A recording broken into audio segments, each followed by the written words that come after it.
Welcome to the brand new episode of The Lily Between Shubman Gill fans and Ruturaj Gaikwad fans. Actually ఎవరు best, Shubman Gill బెస్టా, రుతురాజ్ గైక్వాడ్ బెస్టా అనే ఒక క్వశ్చన్ని raise చేస్తూ ఇద్దరు ఫ్యాన్స్ సోషల్ మీడియాలో కొట్టుకుంటారు లిటరల్లీ. ఎందుకు? బంగ్లాదేశ్తో మనకు ఒక టెస్ట్ మ్యాచ్ చెన్నైలో ఉంది. సో దానికి ఆల్రెడీ ఒక స్క్వాడ్ని అయితే మన బీసీసీఐ అనౌన్స్ చేసింది లిటరల్లీ. అయితే ఆ టెస్ట్ స్క్వాడ్లో రుతురాజ్ గైక్వాడ్ పేరు మళ్ళీ లేదు. The problem is that I agree with the Ruturaj Gaikwad fans. ఎందుకు చెప్తున్నా అంటే, ఒక ఫ్యాన్ యాజ్ ఎ ఫ్యాన్గా నాకు నచ్చిన ప్లేయర్ టీంలో లేకపోతే నేను హట్ అవుతా. బట్ ఇంకోటి కూడా చెప్పాలి,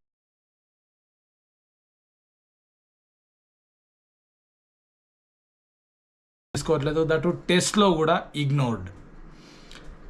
ఎస్, ఆబ్వియస్లీ రుతురాజ్ ఫ్యాన్స్ బాధపడతారు, కోపడడంలో కూడా తప్పులేదు. బట్ గుర్తుపెట్టుకోండి, కోపం ఉండొచ్చు, మనకు నచ్చిన ప్లేయర్ లేడని అండ్ వి ఫీల్ అన్నట్టు ఉంటుంది. కానీ రియాలిటీ ఈజ్ దాట్ ఆ రీజన్ని పెట్టుకొని నువ్వు ఇంకో ప్లేయర్ని బ్లేమ్ చేయడం అనేది it's not acceptable bro. Why I'm telling this? నాకు నచ్చిన ప్లేయర్ లేకపోతే కూడా నేను ఫీల్ అవుతా, నువ్వు ఫీల్ అయినావు, దట్స్ యాక్సెప్టబుల్. బట్ మన రీజన్స్ని ఇంకో ప్లేయర్ మీద పెట్టి తనని తిట్టడం, ట్రోల్ చేయడం అనేది it's not at all acceptable. That to Gill బెస్టా, రుతురాజ్ బెస్టా అంటే నేను ఇప్పుడు స్టాట్స్ చెప్తా. ఒక ప్లేయర్ గొప్ప, ఒక ప్లేయర్ చిన్న అనేది అనవసరం కంపేర్ చేయడం, first thing. Okay, and compare చేయడం అంటే లైక్ శుభ్మన్ హ్యాండ్సమ్ ఉంటాడు, రుతురాజ్ కూడా హ్యాండ్సమ్ ఉంటాడు, మరి ఎట్లా అనేది మ్యాటర్ కాదు. తను హ్యాండ్సమ్ లేకపోతే తను మంచోడు, లైక్ తను బాగాలేదన్నట్టు మంచోడు, ఇది కాదు. స్పోర్ట్స్ వరకు వస్తే ఇట్స్ లైక్ స్టాట్స్ అనేవి మాట్లాడతాయి. ఓవరాల్ పీరియడ్లో తన స్టాట్సే డిఫైన్ చేస్తాయి తను ఎటువంటి ప్లేయర్ అనేది. ఓకే, నువ్వు ఆ ప్లేయర్ని ఇష్టపడకున్నా stats always speaks. For example ఒకటి చెప్తా, చాలామంది కోహ్లీకి హేటర్స్ ఉన్నారు, అంతకు మించి ఇష్టపడే వాళ్ళు ఉన్నారు. ఎగ్జాంపుల్, స్టిల్ కోహ్లీని స్ట్రైక్ రేట్ తక్కువ ఉంది, మెల్లగా ఆడతాడు, సెల్ఫిష్ ప్లేయర్, బ్లా బ్లా బ్లా బ్లా, వీళ్ళంతా నాన్ సెన్స్ ఫ్యాన్స్ అంటారు వీళ్ళని. ఎందుకు ఇది ఎగ్జాంపుల్ చెప్పిన అంటే, కోహ్లీ స్టాట్స్ కొడితే స్టాట్స్ ముఖం మీద గుద్దినట్టు, ఇట్లా ఒక గుద్దినట్టు క్లియర్గా చూపిస్తాయి stats how good he is అనేది. Okay, coming to Rohit Sharma, coming to MS Dhoni, coming to Jasprit Bumrah, Zaheer Khan, Bhuvneshwar Kumar, everything, Sachin Tendulkar, X to A to Z అందరు ప్లేయర్స్ గురించి చెప్తున్నా. ఓకే, స్టాట్స్ ఇలా డిఫైన్ చేస్తాయి ప్లేయర్ని. So Ruturaj Gaikwad, okay, so Ruturaj గైక్వాడ్ది చూసుకుంటే లైక్ డొమెస్టిక్లో తన టెస్ట్ పర్ఫార్మెన్స్ ఎట్లుంది అనేది ఇప్పుడు చెప్తా. ఓకే, మొత్తం 71 ఇన్నింగ్స్ ఆడిండు, 38 matches. So innings is nothing but ఒక ప్లేయర్ బ్యాట్ పట్టుకొని గ్రౌండ్లోకి దిగి ఒక బాల్ ఫేస్ చేస్తే దాన్ని ఇన్నింగ్ కిందకి లెక్కేస్తారు. 71 ఇన్నింగ్స్ ఆడితే లిటరలీ 2700 పరుగులు చేసిండు. 2700 పరుగుల్లో యావరేజ్ ఎంత ఉందో తెలుసా? 41 average. So average is nothing but ప్రతి మ్యాచ్లో 41 రన్స్ కొడుతున్నాడు అని అర్థం రుతురాజ్ గైక్వాడ్. అండ్ తనకి 8 సెంచరీలు ఉన్నాయి, 13 హాఫ్ సెంచరీలు ఉన్నాయి. హైయెస్ట్ స్కోర్ తీసుకుంటే 206. Okay, so strike rate 53, yeah decent.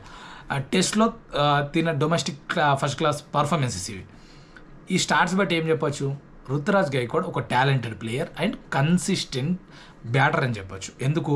ప్రతి మ్యాచ్లో 40 స్కోర్ చేస్తుండు, 8 సెంచరీలు, 13 హాఫ్ సెంచరీలు. Yes, he's a class player, talented, no doubt in that, right? మరి ఇప్పుడు గిల్ వరకు వెళ్దాం.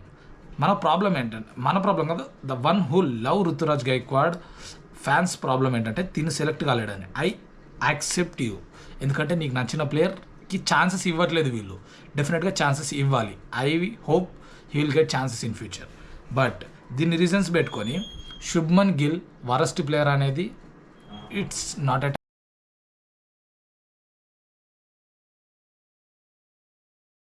21 మ్యాచ్ ఆడిండు, 36 innings. So innings is nothing but మళ్ళీ చెప్తున్నా, 36 టైమ్స్ టెస్ట్లో బ్యాటింగ్ చేస్తే లిటరలీ 1428 రన్స్ స్కోర్ చేసిండు.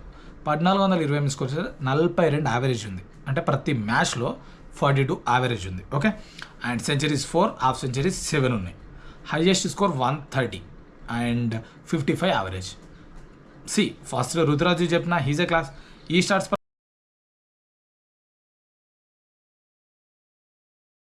టీంలో ఆపర్చునిటీస్ వస్తున్నాయి, టీంలో ఉన్నాడంటే ఇట్స్ నాట్ తినేదో రుతురాజుని పక్కకు పెట్టినట్టు తీసుకోండి అన్నాడు.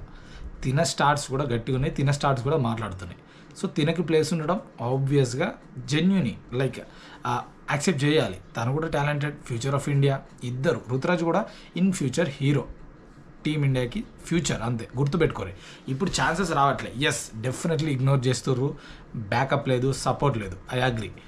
బట్ దాన్ని బేస్ చేసుకొని శుభ్మన్ గిల్ని టూ వరస్ట్గా ట్రోల్ చేయడం అనేది ఇట్స్ లైక్ అసలు వరస్ట్గా ట్రోల్ చేస్తారు. ఆపేయండి, ఫ్యాన్స్ ఉంటే చెప్తున్నా. ఇద్దరు కూడా బెస్ట్ ప్లేయర్సే, young talent, future of team India. ఒకరికి సపోర్ట్ బ్యాకప్ ఉంది, ఒకరికి దొరకట్లేదు. That's a point. టెస్ట్ స్కోర్లో ఎందుకు సెలెక్ట్ చేయలేదు, సో ఎందుకు సెలెక్ట్ చేయలేదు అనేది నా అనాలిసిస్ ఏంటనే చెప్తా. రుతురాజ్ గైక్వాడ్ జనరల్గా ఏం చేస్తాడు, ఓపెనింగ్. శుభ్మన్ గిల్ ఏం చేస్తాడు జనరల్గా,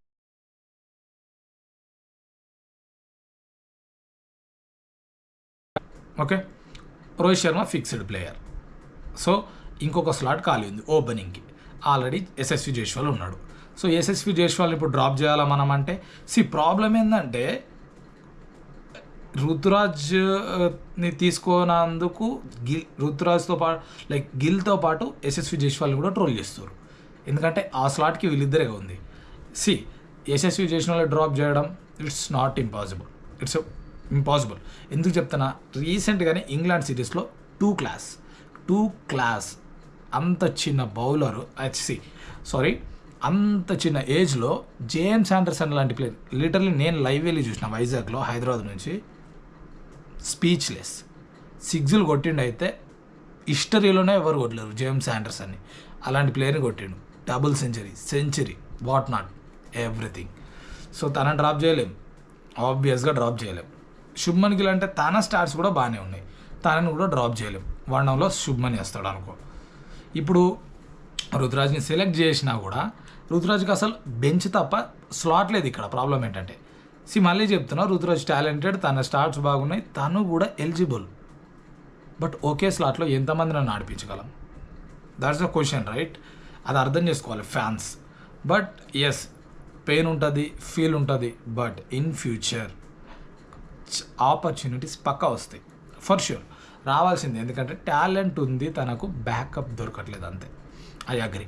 ఇంకోటి, ఇప్పుడు రుతురాజ్ టీంలోకి రావాలంటే జరగాల్సింది ఏంటి, ఎయిదర్ కన్సిస్టెంట్గా యశస్వి జైస్వాల్, శుభ్మన్ గిల్ ఇద్దరు ఫెయిల్ అవుతూనే ఉండాలి. దాని గురించి మనం ప్రే చేయలేం కదా. ఎనీహో వీళ్ళు మన ఇండియన్ ప్లేయర్సే, రుతురాజ్ మన ఇండియన్ ప్లేయర్సే. వీళ్ళు కంటిన్యూస్ ఫెయిల్ అయితే ఓకే, కన్సిడర్ చేద్దాం రుతురాజ్ని, తన ఆల్రెడీ మంచి ప్లేయరే కదా, టీంలోకి తీసుకొద్దాం, వీళ్ళు ఫెయిల్ అవుతారు కదా అని తీసుకొస్తారు. అది జరగాల. ఆర్ ఎల్స్ ఇద్దరిలో ఇంజూర్ అవ్వడం ఏదో ఒకటి అయ్యి బయటకు వెళ్తే తనకు స్లాట్ ఉంటుంది కదా. సో ఇలా అయినా కూడా ఇండియన్ ప్లేయర్సే లైక్ వెనుక, అంటే ఓవరాల్గా టీమిండియాకి ఇది ఎంతో కొంత దెబ్బే, అట్లా చూసుకున్నా. సో ఇది ప్రాబ్లం. అండ్ ఎవరు బెస్ట్ అంటే ఇద్దరు బెస్టే. మరి ప్రాబ్లం ఎక్కడ ఉందంటే, అక్కడ స్లాట్ ఖాళీ లేదు. ఆల్రెడీ ఉన్న స్లాట్లో మన ఇండియన్ ప్లేయర్సే, యంగ్ టాలెంట్సే ఉన్నారు, సీనియర్స్ కూడా కాదు. అండ్ రోహిత్ శర్మ అంటారా, we all know how good he's. పర్సనల్గా డిఫేమ్ చేయడం తప్ప మీరు ఏం చేయలేరు ఒక ప్లేయర్ని, okay. Rohit Sharma experience always matters. ఇది ఎందుకు చెప్తున్నా అంటే